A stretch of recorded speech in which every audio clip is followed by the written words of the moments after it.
So the project was shared with someone, and he required to whenever there is a new email with certain subject, there will be a news app in this Google Sheet, and we need to send that those the data is basically from stock market. So whenever there is a new trade will be coming in through Zaps in this Google Sheet, and then using this Google Sheet we will parse that information in different columns so that we can use accordingly, and then we will make an alert which will be sent to the client. um, and yes, there were two types of emails. One was new email. Whenever there is a news app, an email will be sent automatically, and then there was another. So there were two emails. One was new whenever there is a news app, and then there was some adjustment if someone, if the user wants to modify any of the parameter like adjusted deal price or adjust take profit or adjust stop loss, he can make the change here, and then he can click the checkbox so that an updated email will be sent. And therefore for the initial time only one HTML email format was used, but later on with the adjustments and requirement accordingly, we use seven HTML adjustments, HTML templates, seven HTML templates to send the email. Then some functionalities were also added. Let me review all of these one by one. So that first of all, an email list was provided with from both. One from this email list source, which is here, sorry, and then the second one was from a different source which will be needed access to, so that the person can select either the email addresses from this list or from a remote source. I think most probably Google Form will be getting the information on that sheet, and he wants to real time get updated on this sheet to link with it and use the email addresses. And then the two BCC email selection, dynamic selection was also provided on this sheet, and two empty email cells so that you can enter a new email. You can also add your email addresses here so that you can keep on those email addresses here as well. You don't need to put directly here. You can always use the drop down. Whenever there is an email, you can put it here, and then you will see that in the drop down for easy selection. And then the email was requested to be sent by an alias. So an alias was sync generated with the Google account which user is going to use, and then the script app script was set up in that way that the email alias will be used instead of the account with this Google Sheet. So the account we are logging with the Google Sheet will not send the email, but the alias which was synced to that account will be used.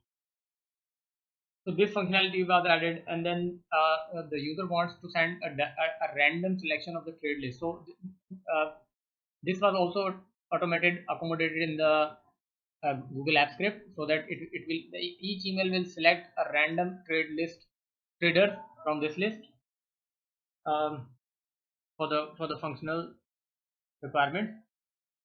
And then the subject test subject, yes, there were some manual control provided on the sheet as well, so that you can change the slippage. You don't need to go to the HTML and change HTML. So there was a variable added with the name slippage, so that you can change dynamically this value here, and this will also be changed automatically in all of the templates wherever it is used. Again, the remark were added for the closing marking, and then there was a subject checkbox which will be allowing us to send a subject test, so that the user can understand it's a test email, not the official one. And then the button was added for the developer, and then the alias, you can always dynamically select whether you want to send the email to alias or your main account. And then yes, if you don't want to send the email, so that if there is news app but you don't want to send those emails, you can always check this box, so the automation will be deactivated and you don't need to do anything. It will not work for any news apps. And then lastly, two amendments were also made, requested from the user to add the stop loss or and take profit values here, so that he can dynamically control these values as well. There were some updates which are here. I almost summarized all of these. Yes, and then yeah, I'll discuss these details in detail in a bit.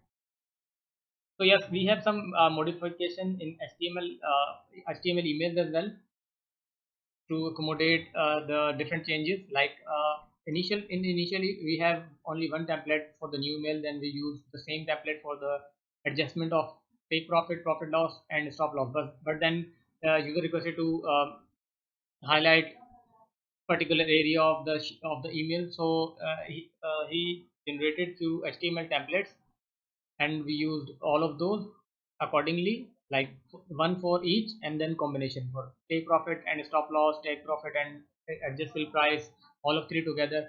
And then we added some functionalities like this. You can see this strike through red words showing that these values should not be here, or this is not the right criteria to put the values here, which user understands. Like if it's a closed thread, no need to adjust these two values.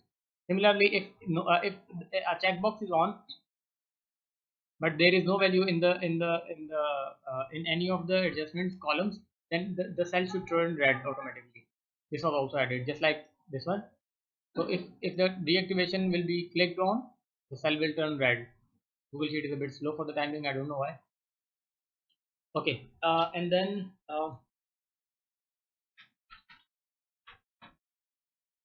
yes, emojis were added in the subject title. Those were need to be encoded the 64-bit things. So new emojis will be added for the new, like for example, if the trade is win trade, like if the close price is higher than the entry price is higher than the close price, this will be a win. So there was an emoji in the subject, and user want to send that, and then later on this criteria was also changed. So the two criteria was conflicting with each other. Like if it's a closed trade and cancel trade or something, so it's going to use close remark instead of win remark, but the emoji will be used from the win remark. Yes, and then two triggers were also added, one trigger only, which was on change, and on making any change on the sheet, whether if a new app is coming in or you are making manual changes. For example, if you will make manual changes, this adjusted email will not be sent until you check this box. As soon as you will check this box, the trigger will activate and it will send the email for the adjusted values which are being here, which will be put from the user here. Yes, and then there was a functionality added for the cancel email. If you want to send the cancelled email, you can just click this checkbox and just a cancelled email will be sent with a totally different subject as per requirement. Yes, I already covered the. So this is almost it from my side. Yes. So the thing is working fine. Client just checked it and verified it, and he just asked me to make some very small three changes, and I just made it. um, yes, please let me know if you need any further assistance or I can help with anything else. I'm just sending you the email so that you can close the order. I think it's more than 15 days for this project because of the continuous amendments and changes, which is a part of progress. Yeah, so that's it from my side. Have a nice day ahead. Take care. Bye.